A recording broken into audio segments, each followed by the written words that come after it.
Yeah, I just want to make sure the camera was on. Okay, for R equals 11.5 centimeters, which is the best measurement we got, and N equals 80. Now we figured this out based on the, now what did we base this on?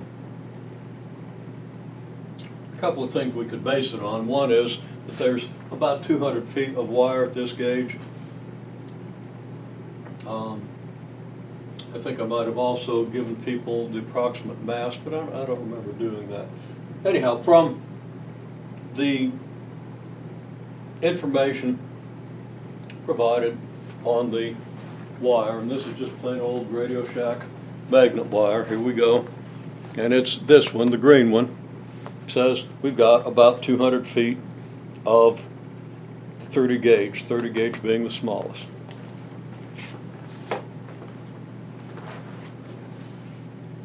.200 feet, radius 11.5 centimeters, I think came out about 84, so we're going to say ends about 80. And then we took a look at it, we separated out 10 loops and said, yeah, that looks like about 1/8 of what's there, so that's reasonable. So what is the value of L? Well, very easily found. You just plug in 11.5 centimeters, which is 0.115 meters. 80 for N, mu between 10 and 100 times mu naught being 4 pi times 10 to the negative 7th, and the units follow. Not talking that much about the units now, we've talked about them, so naturally you want to be careful about the units. And if you work through the units, you'll find out that the inductance at the lower limit where mu is 10 mu naught comes out to about 10 to the negative 4th Henry, and at the upper limit of 100 mu naught, 10 to the negative 3rd Henry. Well, all that plugs into this equation. Now we haven't figured out R from the mass of the wire, which I can determine pretty accurately is around 20 grams, or between 20 and 30 grams, around an ounce. And the resistivity of copper, we can easily figure out the resistance of the copper wire. Now we're also going to have a source, which will probably, for safety, be a 1.5 volt battery, preferably a D cell, because it has less internal resistance, but you have some internal resistance from that too. So we're going to be able to determine R easily. We've determined a range for L.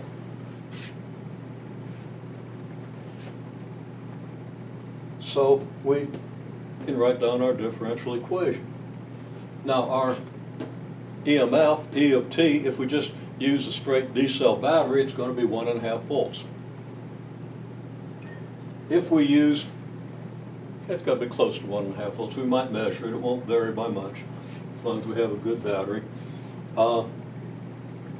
We will attempt to see what happens if we reverse the polarity quickly, giving us essentially a square wave up here and down below 0 and equal distance, then back up here.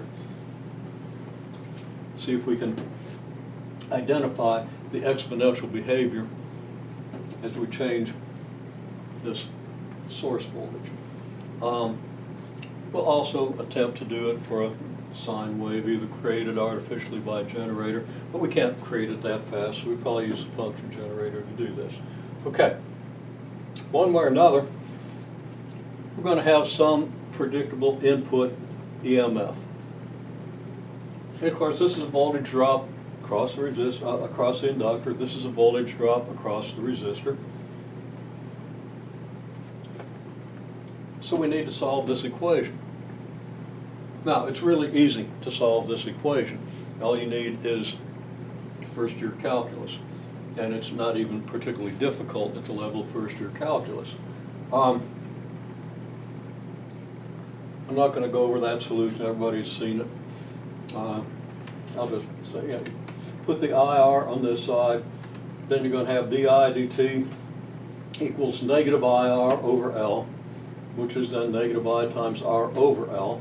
Divide through by the I, and essentially multiply through by the dt. Separate your variables. You get di over I equals negative r over L times dt. You integrate both sides, you get natural log of I equals negative r over L dt times t plus a constant. The constant becomes a here. And again, we're all really familiar with this. So that's really straightforward. I'll see if I can't write it out at some point, but time's going to prevent me from doing that right now. We get current is A e to the negative r over LT. We've done the same equation with Q for a capacitor and a resistor. And we've obtained the equation for that. And that's there, 3 or 4 classes earlier than this one. And the mathematics is identical. So our time constant is the time it takes for this exponent to go from 0 to negative 1. Okay? And that's going to happen as t goes from 0 to L over R, isn't it? So your time constant is L over R, and that's going to be the time e to the negative 1 is about 0.37. That's the time it takes the current to fall to 37% of its original value. Now there are implicit assumptions here. We assume that we already have a current going when we close this circuit. So there's already a current in the coil, and this tells us how quickly, or by what function, the current in the coil is going to drop to 0. Again, we've talked about that, and in terms of at least capacitors, we've seen how that works. Okay, so same thing happens here with the current. With the capacitor, it's the voltage, but the current goes along with it. And then there are other possible initial conditions where you close a switch and start with some voltage, some EMF, and you're going to get like A times 1 minus e to the negative r over LT. And again, we've seen that and how that works with a capacitor. The mathematics is very much the same here. Okay, well, doing that, okay, what's R over L? First place, you work out the units, make sure you understand the units, all the units that are involved, which really helps you understand the quantities. Resistance of that wire is on the order of 10 ohms. Okay, now it might be 30 ohms, it might be 8 ohms, but it's on the order of 10 ohms. It's geometrically closer to 10 than it is to 100, probably. So just ballpark estimate, R is around 10 ohms. So L over R, your time constant, is going to be what? Around 10 to the negative third henries divided by 10 ohms. Well, that would be the upper limit, about 10 to the negative fourth. And if you divide henries by ohms, you get seconds. If you go with the 10 to the negative fourth henry, it's 10 to the negative fifth seconds. Well, that's a tenth of a millisecond to a hundredth of a millisecond. Or if you prefer, 10 milliseconds, 10 microseconds, sorry, to 100 microseconds. It's a very short time. Now, instrumentation can detect this, but whether the instrumentation we're going to use can detect it or not, we're going to have to deal with that. We're going to have to ask that question. Okay, another comment on this. Typically, you're going to drive a current with something like a square wave or a triangular wave or a sawtooth, but even more frequently, depending on your application, with a sine wave. So I'm going to say, okay, a cosine wave is a sine wave. So if you assume that the driving EMF is E naught cosine of omega t, okay, the solution to this equation is of the form C1 cosine of omega t.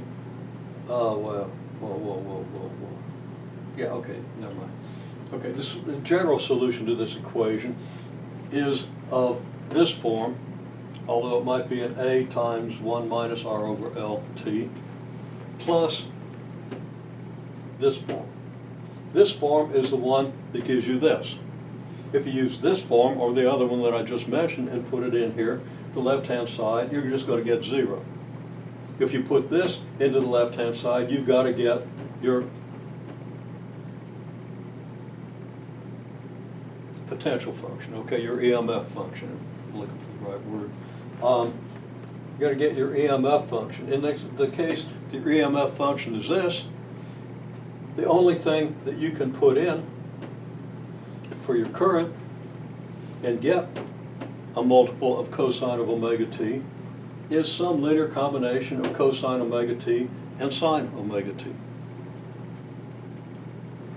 Because what you're doing is adding multiples of the derivative of this current function to a multiple of the current function. The only function whose derivatives added to the current function will give you this are cosine and sine functions with the same angular frequency. Okay, so your current is going to have this form, and you can find the values of C1 and C2 for a given epsilon naught just by plugging this into the equation. You get two equations for C1 and C2, two nice linear equations that you can solve, and you're going to get a value of C1 and C2. You plug that in, you evaluate C1 and C2, you have then a number in front of cosine omega t, a number in front of sine omega t, and you know that one multiple of cosine and another multiple of sine using your basic trigonometric identities for sine of A1 plus A2, cosine of A1 plus A2, and so forth.